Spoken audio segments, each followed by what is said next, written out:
Okay, so I just came across some information I want to share.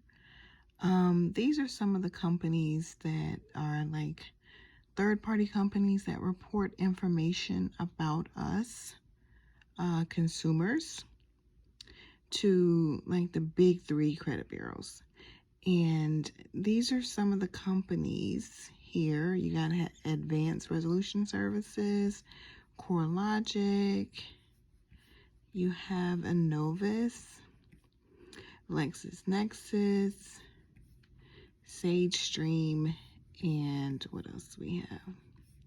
So what you want to do is contact these companies. SageStream, see what LexisNexis collects information from public records and multiple proprietary data sources. This includes items such as real estate transactions and ownership data, lien judgments, bankruptcy records, professional license information, and historical addresses on file.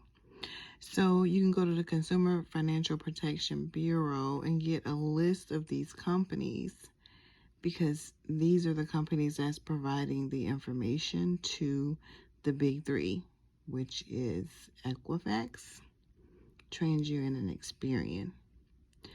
What you want to do is you want to freeze your reports. You do not want them giving information about you to the big three. Thank you.